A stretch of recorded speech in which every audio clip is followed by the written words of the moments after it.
जी नमस्कार दोस्तों, good evening to all of you. आप सभी कैसे हैं? आसान उम्मीद है कि आप सभी स्वस्थ एवं मस्त होंगे। स्वस्थ एवं मस्त होने के साथ साथ उत्साहित भी होंगे, क्योंकि आज का जो डिस्कशन होने जा रहा है हाइजेंस के द्वितीय तरंग का सिद्धांत से परावर्तन के नियमों की व्याख्या।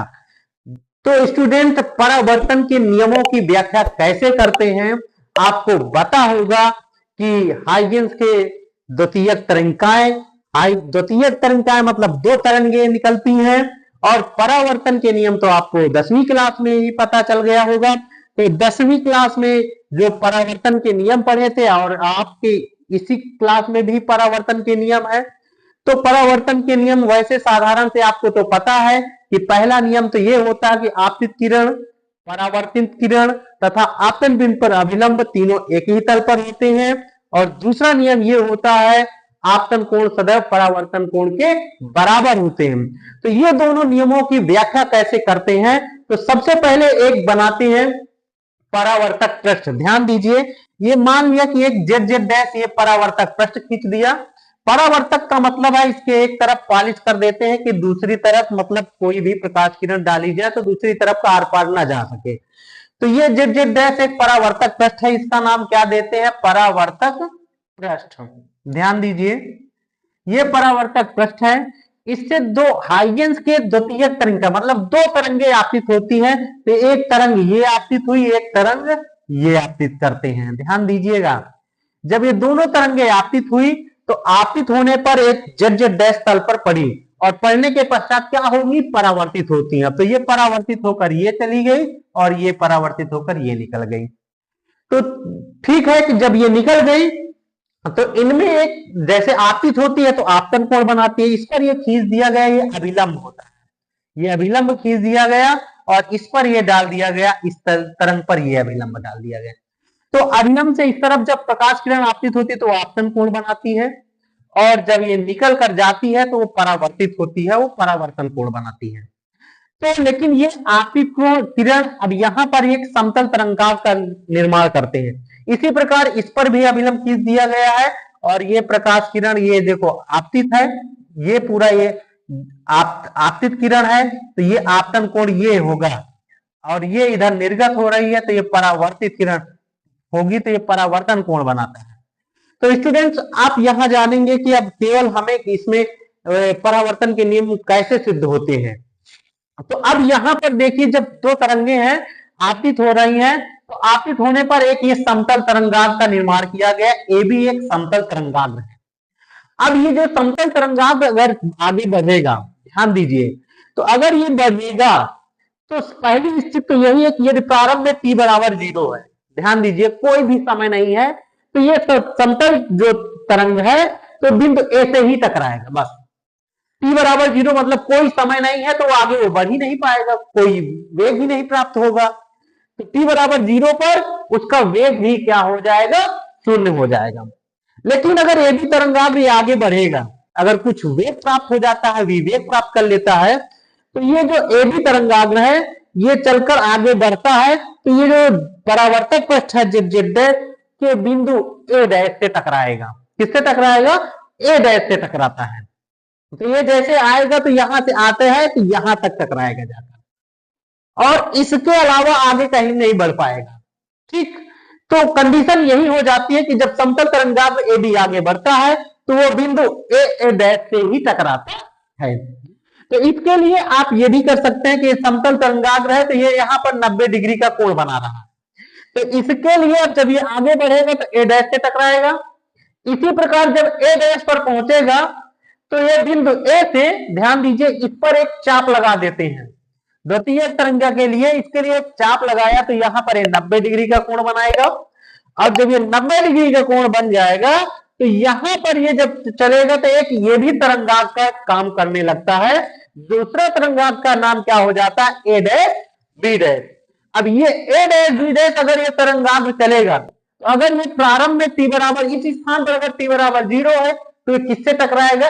ए डैश से टकराएगा, आगे नहीं बढ़ेगा। अगर कुछ वेग प्राप्त कर लेगा कि कुछ समय पश्चात, t समय पश्चात वो वेग प्राप्त कर लेगी, तो ये बी डैश यहां से चलकर कहां पर आ जाएगा? ए पर आ जाएगा, अर्थात कहने का मतलब जेड जेड डैश के मध्य बिंदु क्या है, ए से टकराएगा। तो टकराने पर ये कुछ ना कुछ क्या करेंगे, दूरी प्राप्त करेंगे। वो दूरी कितनी प्राप्त करेंगे, ये दूरी है बी डैश ए तय करेगा, और ये तरंगाग्र क्या करेगा, बी ए डैश दूरी तय करेगा। तो चलते हैं, इसको लिखते हैं। ये तो चित्र में समझा दिया गया है। तो अब यहां पर यही बात को लिखना है कि माना जेड जेड डैश एक परावर्तक पृष्ठ है जिसमें समतल तरंगाग्र ए बी तिरछा आपतित होता है। यदि प्रारंभ में, ध्यान दीजिए, यदि प्रारंभ में t बराबर 0, ध्यान दीजिए यहां पर t बराबर क्या है, 0 है, तो समतल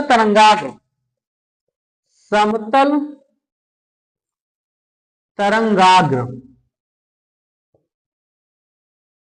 बिंदु ए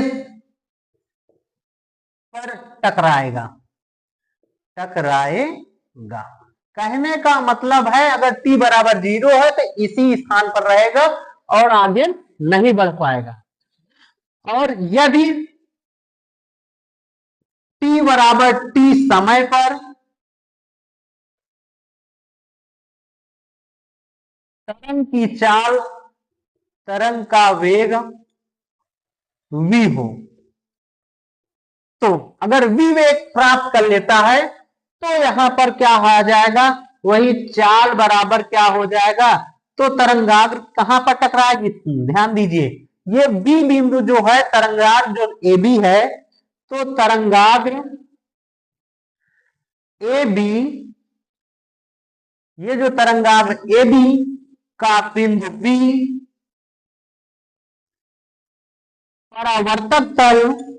परावर्तक तल जेड जेड डैश के बिंदु ए डैश से टकराता है, ए डैश से टकराएगा। ये देखिए ये चलेगा तो ये ए डैश से टकराएगा, ठीक है, यहां पर आएगा, टकराएगा। टकराने पर देखते हैं कितनी ये दूरी तय करता है, तो कितनी दूरी तय करेगा, बी ए डैश दूरी तय करता है। तब वेग v बराबर क्या हो जाएगा, बी ए डैश अपान कितना हो जाएगा, t, अर्थात बी ए डैश बराबर क्या आ जाएगा, vt। ये पहले समतल तरंगाग्र के लिए ए बी, ये कितनी दूरी तय करेगा, बी ए डैश दूरी तय करेगा, वो जो बी ए डैश दूरी कितनी आ जाएगी, vt दूरी आ जाएगी। ठीक इसी प्रकार ध्यान दीजिए, जब द्वितीय तरंगिका में ध्यान देते हैं समतल तरंगाग्र ए डैश बी, इसी प्रकार जब समतल तरंगाग्र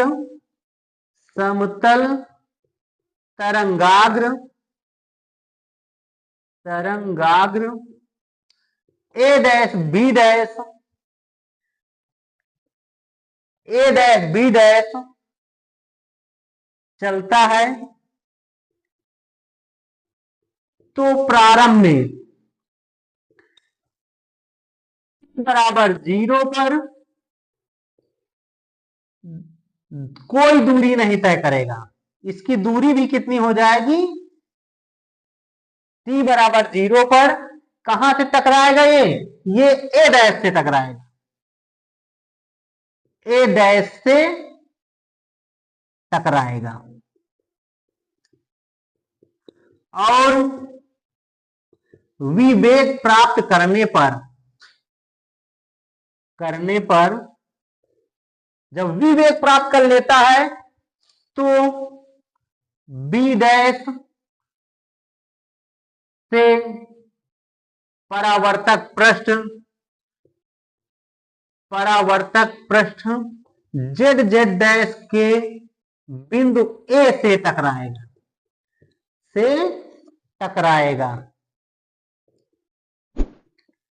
जब बिंदु ए से टकराएगा, ये यहां से चलकर यहां पर आएगा, तब टकराने पर दूरी कितना होगा, तब इसका वेग क्या होगा, तो वेग बराबर क्या हो जाएगा, विस्थापन दूरी कितनी तय करेगा, बी डैश ए अपान टी, तब बी डैश ए बराबर कितना हो गया VT। कहने का मतलब इसको डायरेक्ट ही इसी प्रकार बी ए डैश बराबर VT है और बी डैश ए बराबर कितना हो गया VT। कहने का मतलब है ये दूरी भी VT होगी और ये दूरी भी कितनी है VT होगी। अब कंडीशन क्या लागू करते हैं कि एक त्रिभुज ये भी ले लेते हैं कि कोण ABA अर्थात ये त्रिभुज का काम करते हैं, ये समकोण है, ये भी 90 डिग्री है और ये भी 90 डिग्री। यहां से ये चाप लगाया गया है तो ये 90 डिग्री और यहां से एक चाप लगाया गया तो ये 90 डिग्री पर काटता है। अब यहां पर लिखते हैं त्रिभुज A डैश तथा त्रिभुज A dash B dash A में समकोणी है। क्या है? समकोणीय है। अब ये त्रिभुज क्योंकि ये 90 अंश है, ये 90 अंश, ये समकोणीय त्रिभुज मानते हैं। जब ये समकोणीय त्रिभुज है तो कोण AB डैश, कोण AB डैश बराबर कोण A dash B dash A, A dash B dash A, ये क्या है? 90 अंश के क्या है? कोण है। ये कह सकते हैं 90 अंश के कोण का मतलब ये समकोणीय है। अब यहां पर ये दूरी की बात करते हैं, ये दूरी और ये दूरी बराबर है। कहने का तात्पर्य ये है कि BA डैश बराबर VT, BA डैश बराबर VT और ये भी क्या है? B डैश A बराबर भी VT होता है। कहने का मतलब है दोनों की दूरियां क्या है? VT के बराबर। ठीक है, जब ये दोनों दूरियां बराबर है, ध्यान दीजिए कि ये एंगल बराबर, ये दूरी बराबर, दोनों त्रिभुजों में, ये त्रिभुज में यहां से यहां तक की दूरी AA डैश है और इस त्रिभुज में भी AA डैश है, तो दोनों त्रिभुजों में ये दूरी क्या है? बराबर है। कहने का मतलब है AA डैश बराबर AA डैश अर्थात ये दूरियां क्या है? बराबर। तीन चीजें जब बराबर हो जाती हैं तो त्रिभुज क्या हो जाता है? सर्वांसम हो जाता है। तो अब यहां पर लिखते हैं त्रिभुज ABA डैश सर्वांसम त्रिभुज A dash B dash A अर्थात ये जब त्रिभुज सर्वांसम हो गए तो तीसरा भी कोण, तब तीसरा कोण, कोण BAA डैश, कोण BAA डैश बराबर कोण क्या हो जाएगा? B dash A dash A। कहने का मतलब है अब जब ये तीन कंडीशन, ये देखो ये दूरी, सॉरी ये दूरी और ये कोण, तीन चीजें कंडीशन लागू हुई, बराबर हुई, तो तीसरा एंगल भी ये भी क्या होगा? बराबर होगा। तो ये कोण इस कोण के जब बराबर हो गया तो ये कोण आपतन कोण है, कोण I है और ये कोण क्या है? परावर्तन कोण, कोण R। और कोण I बराबर कोण R होता है। ये क्या है? परावर्तन का द्वितीय नियम अर्थात ये है आपतन कोण है, आपतन कोण बराबर क्या हो गया? परावर्तन कोण। यही हाइजेंस के द्वितीयक तरंगिका सिद्धांत से, तरंगिका सिद्धांत से परावर्तन का द्वितीय नियम,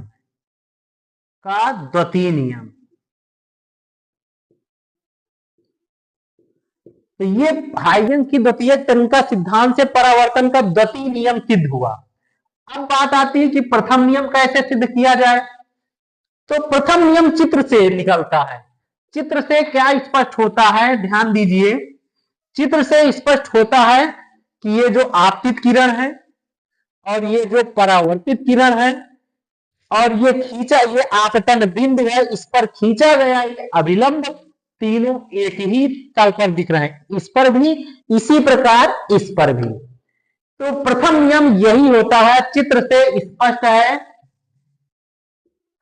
स्पष्ट है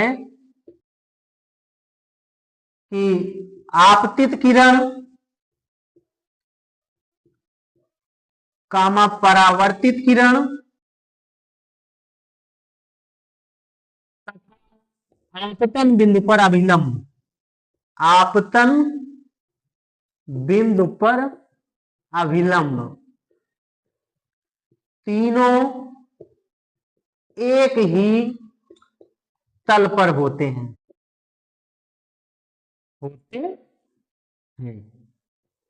यही हाइजेंस की द्वितीय तरंगिका के सिद्धांत से परावर्तन के नियम की व्याख्या है। स्टूडेंट्स, ये आपका 2 नंबर में पूछा जाता है। जहां कहीं पर अगर किसी को समझ में नहीं आया हो तो कमेंट्स में बताएंगे, फिर नेक्स्ट वीडियो में मिलते हैं। और समझ में आ गया है तो इसको नोट कर लीजिए। आज का डिस्कशन यहीं से समाप्त करते हैं। Thanks for watching this video.